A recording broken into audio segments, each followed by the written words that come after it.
Boa tarde a todos e a todas. Boa tarde a toda a gente. Muito obrigado, Tiago, pela generosa introdução. Agradeço imensamente o convite que me foi feito. Estou muito honrado de estar aqui com essa inteligência jovem aqui do Geociências, né? É uma inteligência fundamental para nós, porque ela renova possibilidades que nós temos, né, de transformar o mundo. Com a inteligência que a gente começa essa transformação.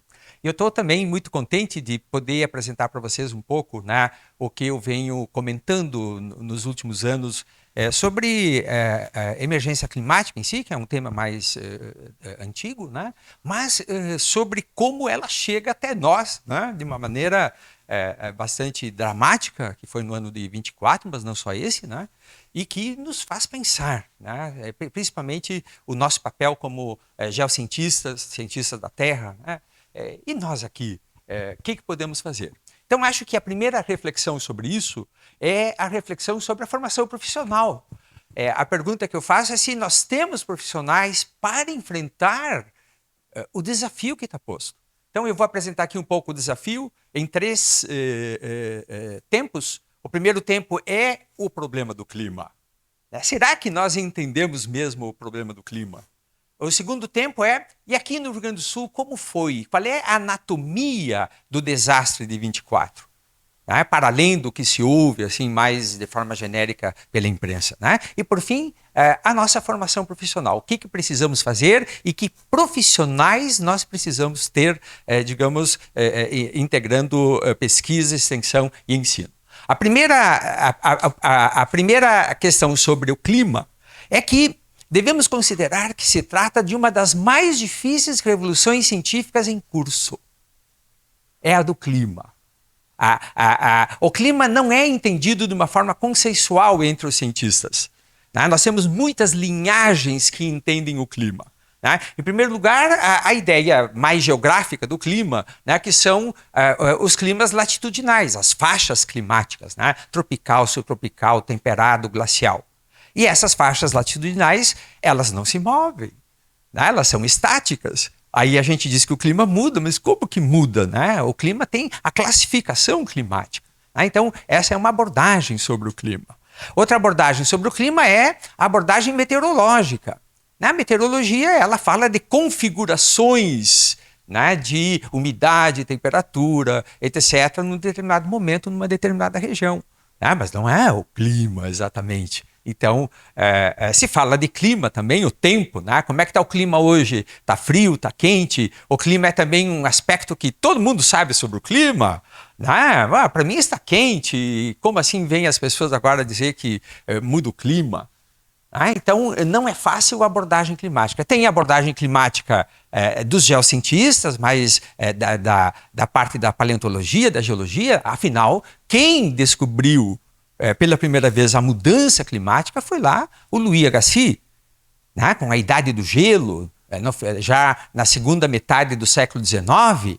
E isso foi uma surpresa geral para a humanidade, né, que até naquela altura ela até entendia que havia uma história da Terra, que a Terra era algo longeva, já se sabia por Darwin, 100 milhões de anos pelo menos, mas que o clima muda.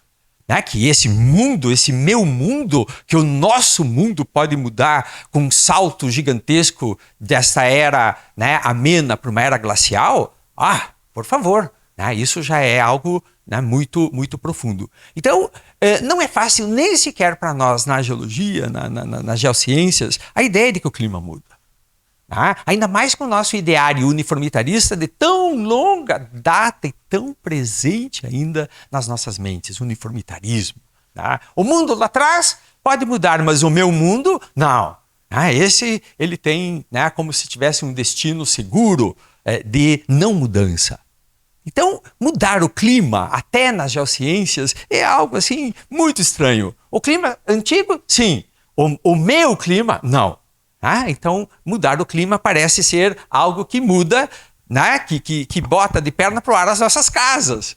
Né? Sejamos cientistas ou não cientistas, a sensação é a mesma. Por isso que, além de um negacionismo consciente, né, sobre os dados climáticos, há também dúvidas gerais sobre esse assunto. Dúvidas gerais, todo mundo tem dúvida, mas será mesmo? Né?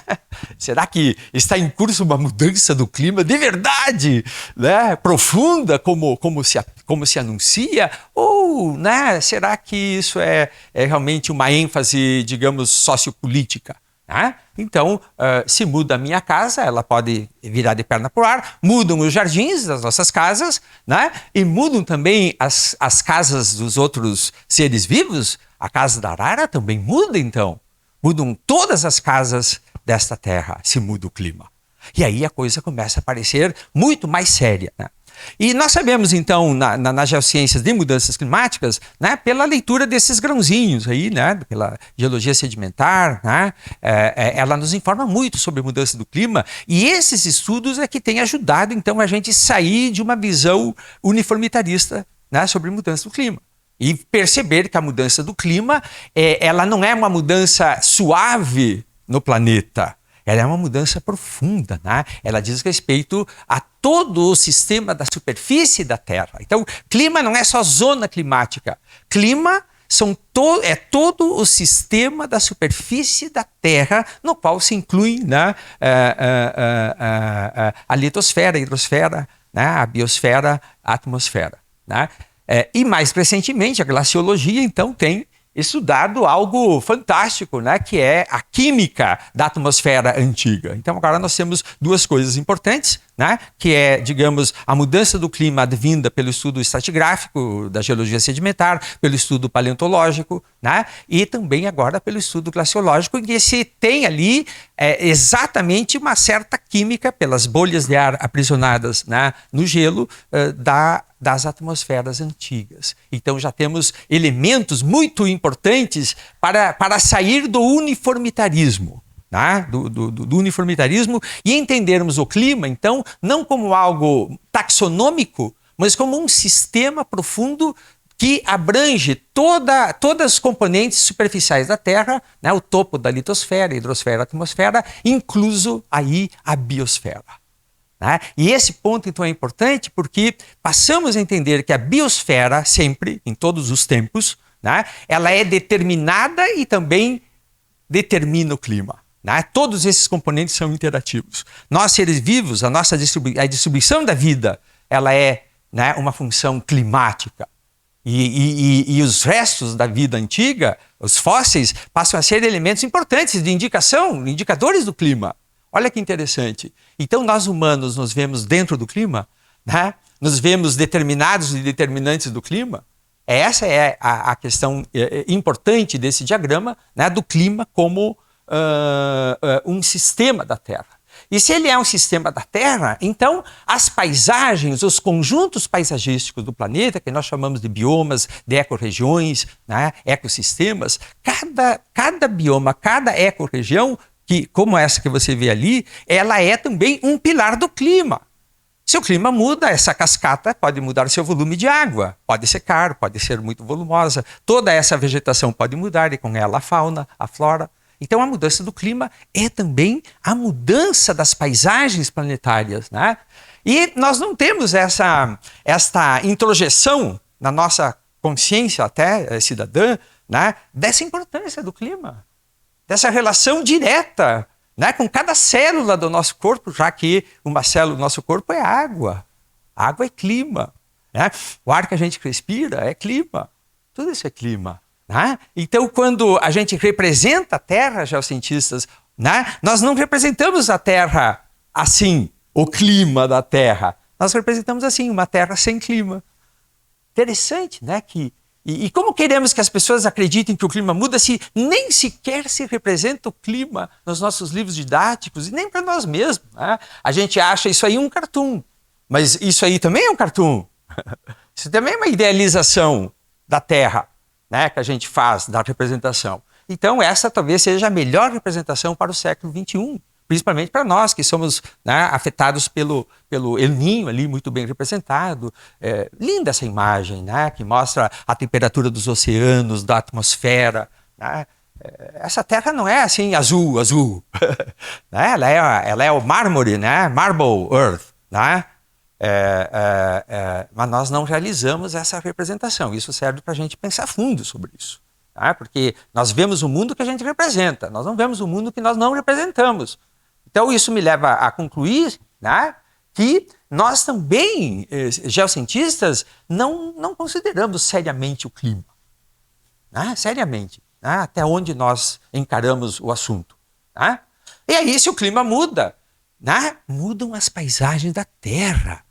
E é essa a grande questão, porque isso diz respeito, então, a todos nós, a todos os seres vivos desse planeta. Então, é uma mudança muito profunda que a mudança do clima produz. Né? Bom, se o planeta, né, Terra, disse Fourier, lá no século XIX, se o planeta Terra, né, ele só recebesse a luz do Sol, né, o calor do Sol, a radiação solar, né, pela distância da Terra ao Sol, a temperatura média superficial devia ser menos 18 graus centígrados, muito frio.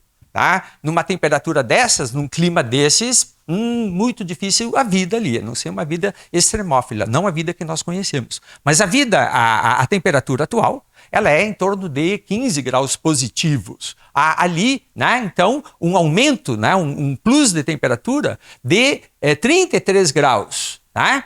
E isso, então, se deve aos gases de efeito estufa. Ali não está colando bem um cartunzinho lá no canto superior direito, né? Que é então a Jane Fitt, que é a cientista que descobriu os gases de efeito estufa. Né? Foi uma mulher fabulosa. Né? Depois o Tyndall ele avançou isso, né? E ela então atribuiu esse calor extra importante de 33 graus, isso é uma energia fabulosa, né?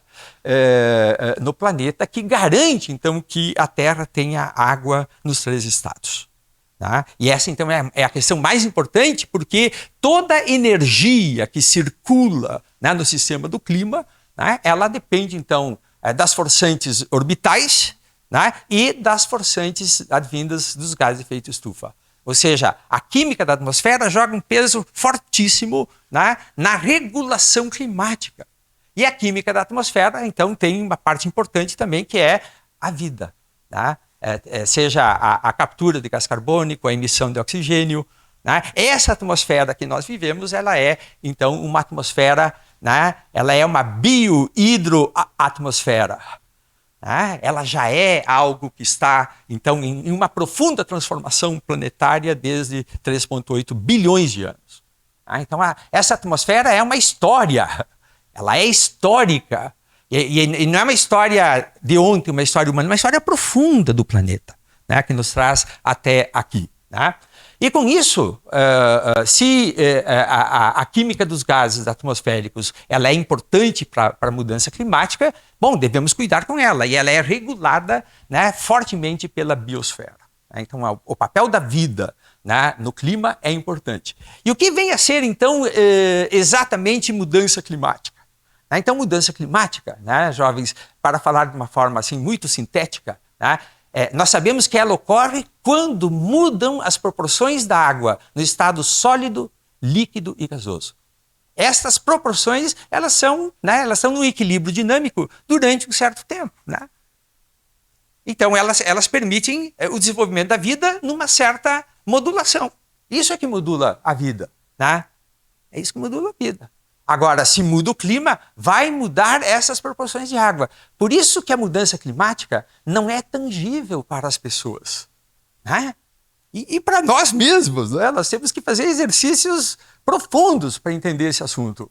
Né? Porque ele se torna simples para nós na medida que, bom, então se muda a proporção da água em estado sólido e gasoso, como é que eu enxergo isso? Retração de geleiras, de gelo, é uma maneira.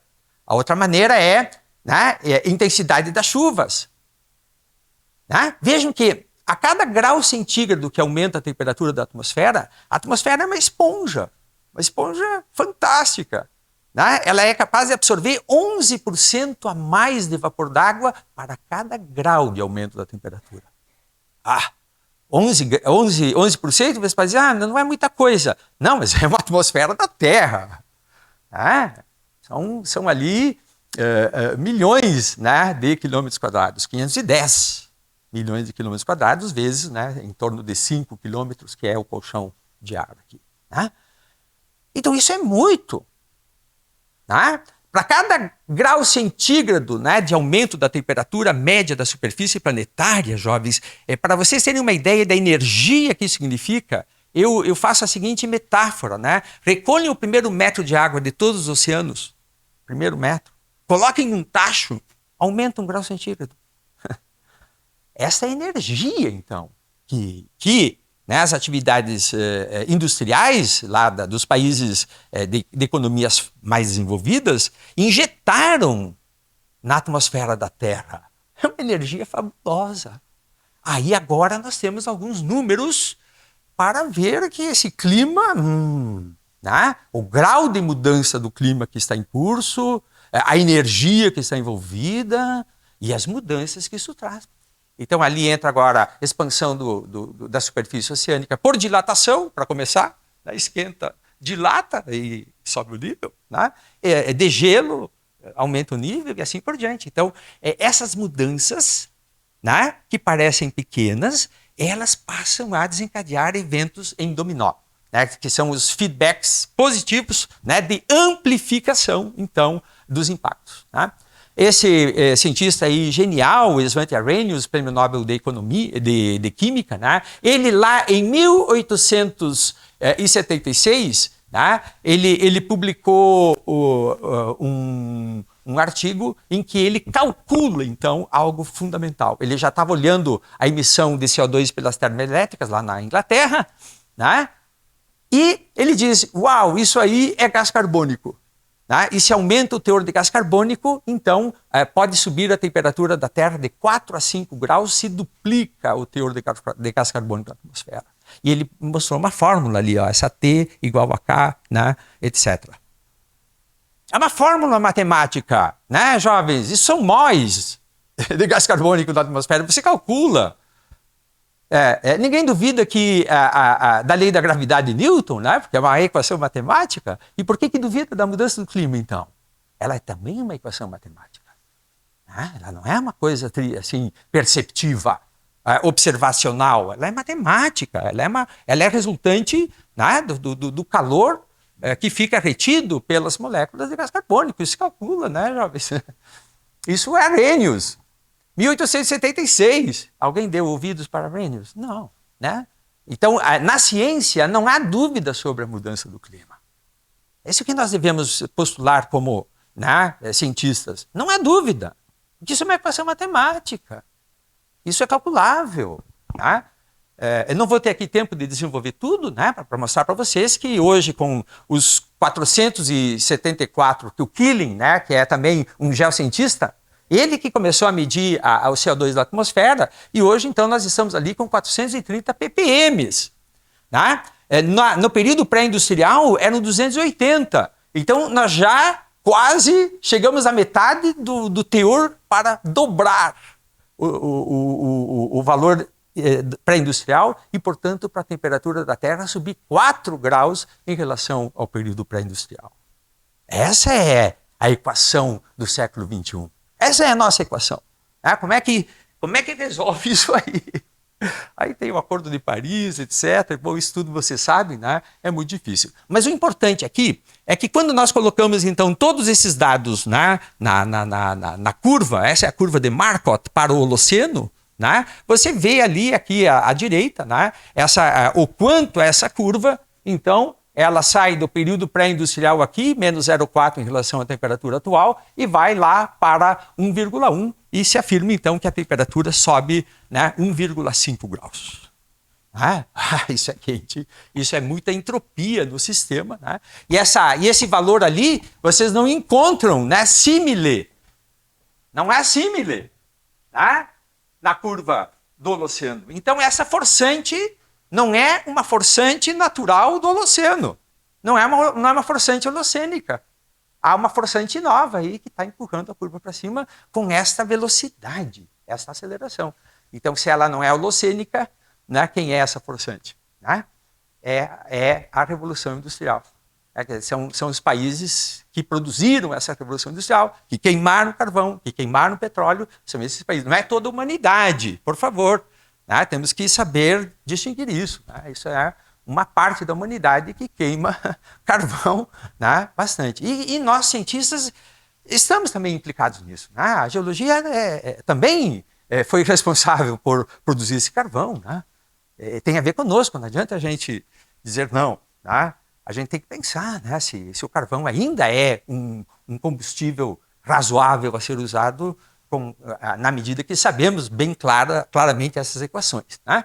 Bom, então, já estamos vivenciando a emergência climática, né, para atalhar aqui, dar um pulo quântico, né? Nós já estamos vivenciando a emergência climática. Isso não é... A emergência climática, ela é um dispositivo do IPCC e a ONU que possibilitam que países, universidades, estados, municípios, instituições, né, decretem emergência climática. Essa universidade fez isso com a reitora Márcia, né? Ela decretou emergência climática. Então, achei fantástico vocês aqui, essa inteligência, né, geocientífica, né, discutir isso. Porque a emergência climática é um chamamento das comunidades para a gente conversar sobre isso, né? Ver como a gente se realinha, etc. Né? E aí se muda a paisagem de todos os seres vivos. Olha aqui os pinguins. Esses são pinguins imperadores lá na Antártida. Né? Eles são filhotes, é uma gurizada que está ali. Os papais e as mamães estão longe, já deixaram eles na deles, se virem no mundo, e eles então têm que pular, né,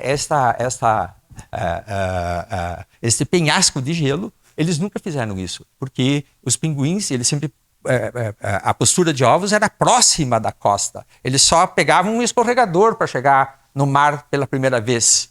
Agora eles têm que pular. E eles vão ter que pensar, né? Se aqui não dá para pular, pinguim, vai bater. Né? Aqui dá. Né? Aí dá. Esse foi corajoso. Né? Boa sorte, pinguim. Né? Eles têm que rever toda a sua cultura. Né? Aqui está o abeto, o besouro do abeto, né, do Alasca. Eles migraram para o norte em função do aumento da temperatura e causaram ali 16 mil quilômetros quadrados de dizimação das florestas, né, do norte. Isso aí, então, é a mudança da paisagem. Essa mamãe andorinha do mar, né, tenta alimentar os filhotes com peixe-manteiga. Difícil de engolir, né? Vai engolir esse peixe-manteiga. Só que os arenques estão em falta. Né? Os arenques, pelo aumento da temperatura, migraram para o norte. Então tem que mudar a dieta. Então isso são exemplos que se recolhem, né, do comportamento animal, da vida animal, né, da vida da biosfera. Né? Haveria muitos exemplos e também, claro, né, os que afetam a humanidade, né, as populações mais vulneráveis, como essa mulher que está com seus arrozais comprometidos, né, pelo aumento do nível do mar e a salinização dos arrozais. Bom, então os impactos, né, eles são generalizados quando a gente olha isso tudo.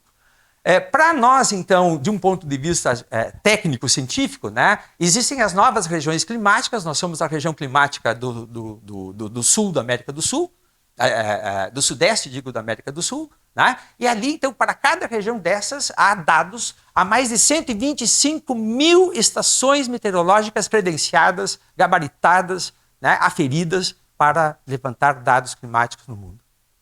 Então, não dá para dizer que não tem dados, todo esse assunto aí, né? Porque a coisa é bastante volumosa, o que permite fazer modelos climáticos muito arrojados, com supercomputadores, etc, etc. Né? E com isso, então, se pode prever, né, aumento de temperatura nessa região sudeste, aumento, né, dos eventos extremos, aumento de inundação, né? E assim vai. Isso aí já é mais conhecido. Né? Mas há um tema dentro de toda essa discussão que não é muito comentado, que é o fator local. Então, se por um lado a gente pode entender esses fatores globais, por outro, não se comenta o papel do fator local, né, frente aos impactos da mudança climática. Né? Porque nem todos os locais são iguais. Então, o impacto do fator local, né, ele é muito importante para a gente realizar. Eu diria que ele é o mais importante nesse momento, já que a mudança está em curso. Ou nós entendemos o lugar em que vivemos, ou né, os impactos poderão ser muito diversos, como vou mostrar aqui, né, com a produção do desastre hidrogeoclimático, eu chamo. Não é só um desastre climático, né, não é só um desastre hidro, ele é geo. O território tem seu peso ali na produção do desastre e a maneira como a gente ocupa esse território. Tá? Então aí está algo importante para nós. Então são 5 fatores, né?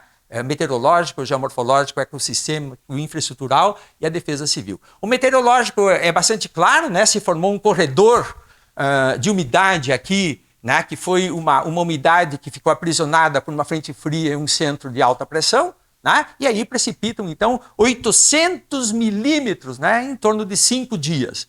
Né? Agora, se 800 milímetros precipitam no mar, né, Alejandra? Só a Alejandra fica sabendo, né? Essa é oceanógrafa, porque nós não estamos aí, né?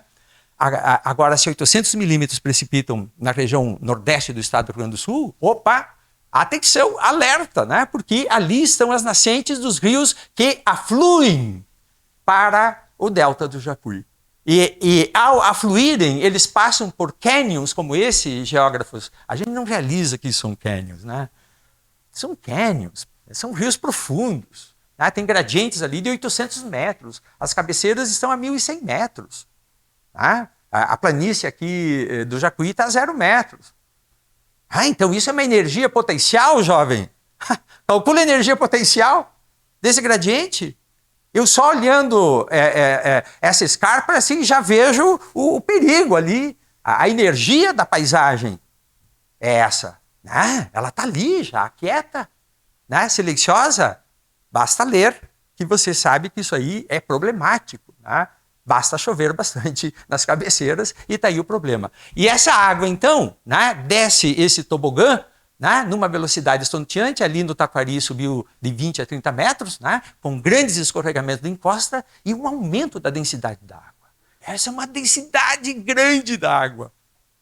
Se eu pudesse aqui fazer uma sessão, né, esse leito do Taquari, não é um leito firme, né? Ali rola, né, com uma espessura talvez até de 1 metro, né, rola uma massa de areia, blocos e detritos junto com essa água. Isso é um fluxo violento.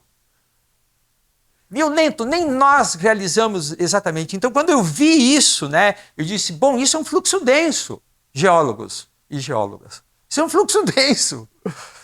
Cuidado aí com o que está em curso.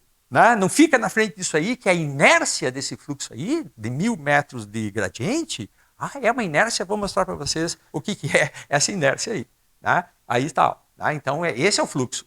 Tudo isso está rolando ladeira abaixo. Né? Tudo isso está rolando. Esse não é o meu Taquari, como disse um senhor lá, que estava no topo, né, no telhado de uma casa lá em Taquari, para ser resgatado. Ele não queria.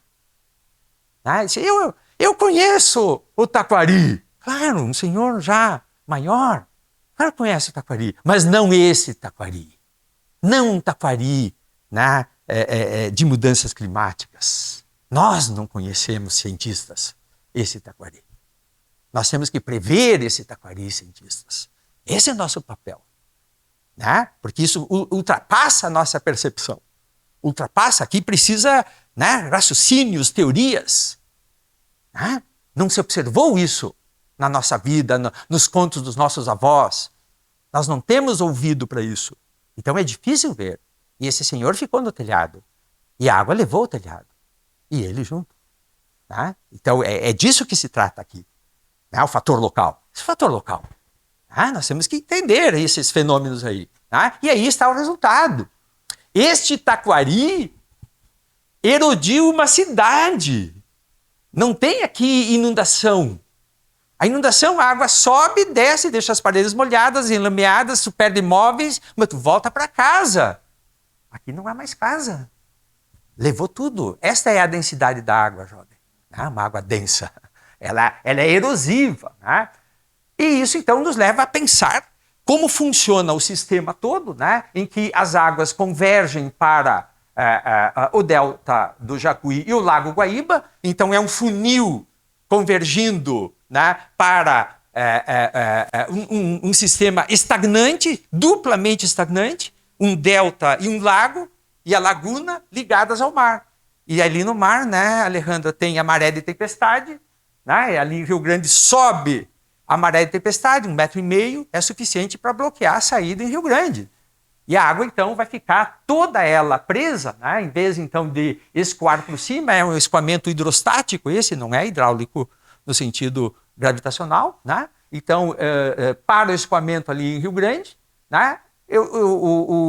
Há um aumento do nível aqui na laguna e, portanto, também aqui no Guaíba, e a água, então, fica retida toda na base do funil, inundando toda a região metropolitana. Jovem, aqui você tem um lago de inundação deltaica. Nem isso nós realizamos do ponto de vista geocientífico, por isso que temos que botar o gel ali. É um lago de inundação deltaica, isso tem nome, sobrenome, tem características hidrodinâmicas claras. Não é o Guaíba que inundou. Jovens, vejam bem, não é o Guaíba, é um lago do delta do Guaíba, do Jacuí. Né? Inundou do delta para norte. Ó, não inundou aqui, ó. Inundou ali. Aqui o Jacuí tem 3 quilômetros de inundação para cada lado das suas margens. O Guaíba ali subiu, né, 15 metros. Isso é um lago. Né? Então isso é importante para nós. Temos que entender quem é esse fenômeno aí. Né? Porque um delta você já não enfrenta com diques, porque aí vem a solução. Né? Se é um rio, tu faz diques, mas não é um delta. A Guaíba inundou não por causa da cidade, né? Não por causa do lago, inundou porque a água do Jacuí chegou lá. Né? Então, tudo isso são fenômenos que dependem de conceitos, de estudos, e ali está a inércia, então. Né? O mar aqui, o fluxo, né? Esse poderoso fluxo está a plataforma dentro, e suponho eu, né, que essa inércia só vai parar na planície abissal. Eis o antropoceno. Eis o antropoceno. Né? O tamanho do evento. Né? Essa é uma coisa, então, fantástica, né? Do ponto de vista geo, mas os impactos são enormes. Então, do ponto de vista geomorfológico, estamos num local crítico, muito crítico. Temos que pensar bastante ele. E aí tem os impactos de ocupação. Né? Os serviços ecossistêmicos, como nascentes de água, os nossos arroios, estão todos, né, danificados pelo intenso uso da soja. Não tem mais nascentes, banhados. É realmente uma coisa impressionante a maneira como está sendo feita a agricultura por aí. Temos que ser muito críticos. Isso porque os serviços ecossistêmicos são fundamentais para reter água, né? Para infiltrar a água, para deixar a água mais limpa, com menos argilas que produzem densidade, que erodem as cidades. Isso tudo a gente tem que pensar em técnicas, né, para reter. E aqui nas baixadas, como em Eldorado do Sul, né, estão suprimindo os banhados, que são zonas de amortecimento de água, etc, etc. Então, os serviços ecossistêmicos, né, eles deteriorados, contribuíram para aumentar os impactos, à medida em que estão deteriorados. Né? Agora, você pode dizer, não, mas a nossa infraestrutura social, urbana, etc., é poderosa, o nosso navio não vira. Né? Mas então vamos ver o que acontece então com a infraestrutura do Estado, né? A capacidade social de responder isso. Né? Exemplo, Porto Alegre, né? Com seus diques fabulosos, herança dos nossos bisavós, né? Que lutaram para ter isso. E por manutenção insuficiente, a água, ao invés de passar por aí batida, né? Ali está o dique com 6 metros de altura, a cota d'água foi 5,37 e a água entrou por onde? Não foi sobrepassando os diques, né? Entrou pelas comportas, né? Inundando então a cidade. Nós poderíamos ter passado por essa, né? Falta de manutenção, gente, né? Que interessante a sociedade atual. Olha a capacidade dela desmemorizar, né? O evento lá dos bisavós. Já teve um mandatário que queria até desmanchar o muro da Mauá, né? Como se fosse uma coisa de liberdade, não é? Nada a ver com liberdade, gente, isso, por favor. Né? Mas é assim que a sociedade está. Né?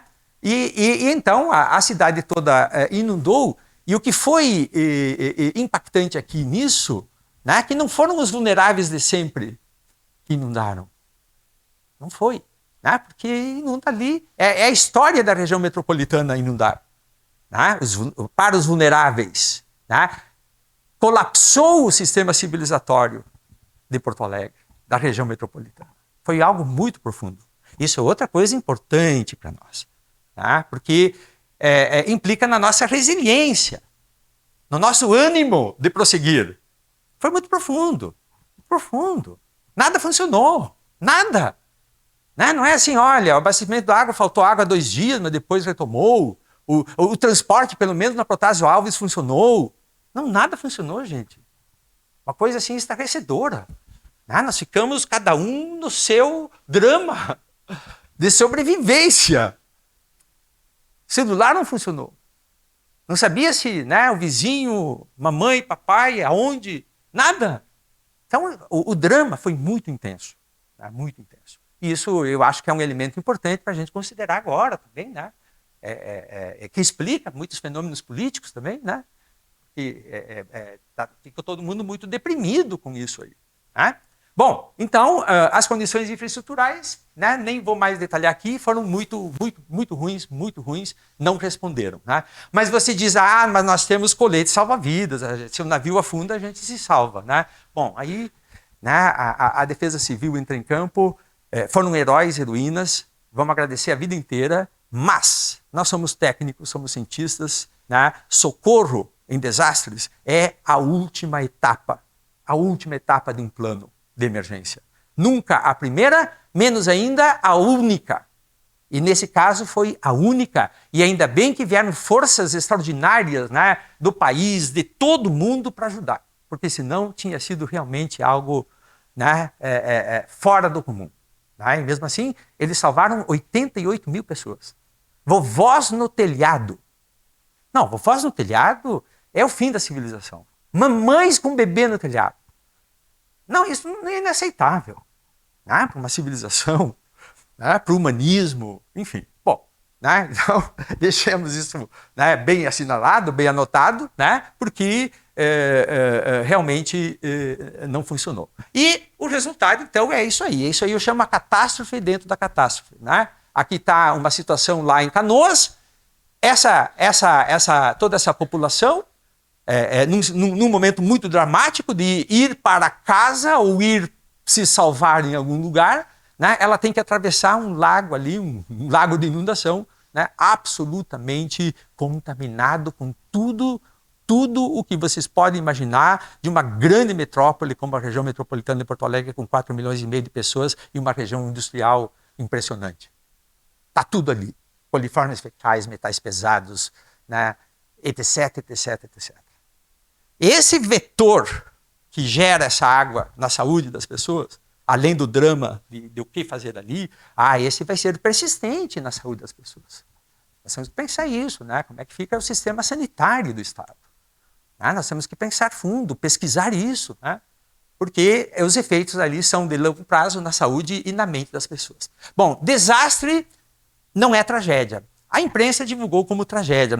Para nós cientistas não é tragédia. A tragédia é algo que a gente não prevê. Né? Desastre a gente prevê. Tá? E o que aconteceu foi um desastre. São 1.000 metros de elevação. Como eu falei, eu posso prever isso aí. Né? Eu posso prever. Isso é importante, porque o perigo climático eu não consigo resolver. Ele está aí.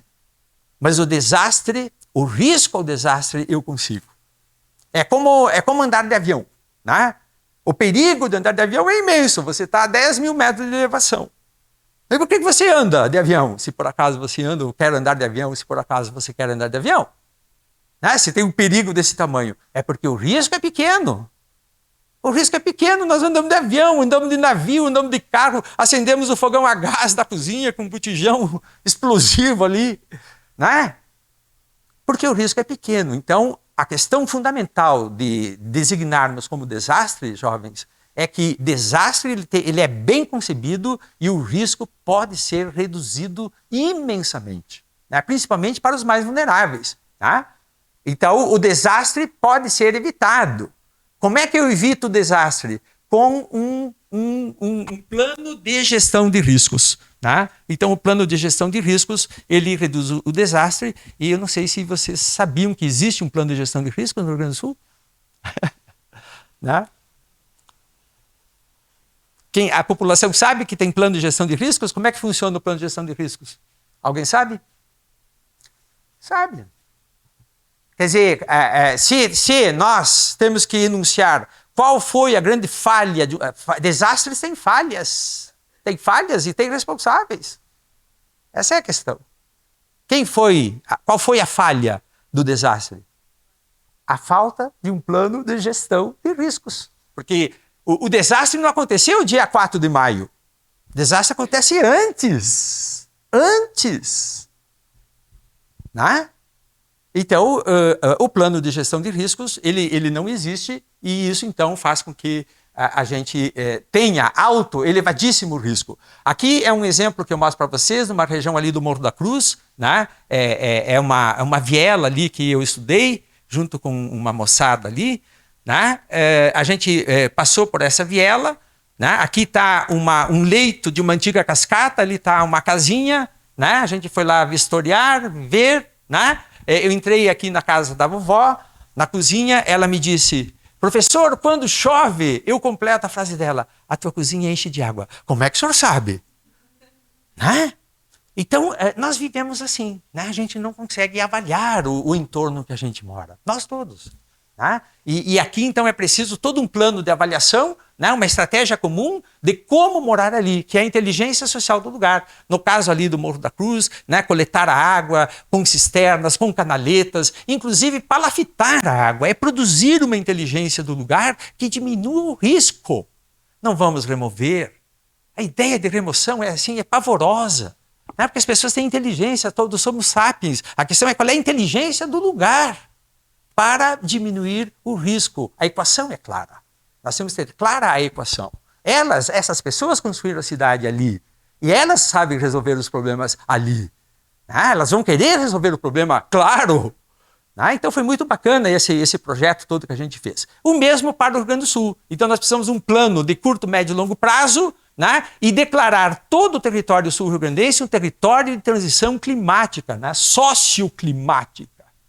Nós temos que ter consciência disso, que nós temos que mudar a maneira como nós habitamos o território.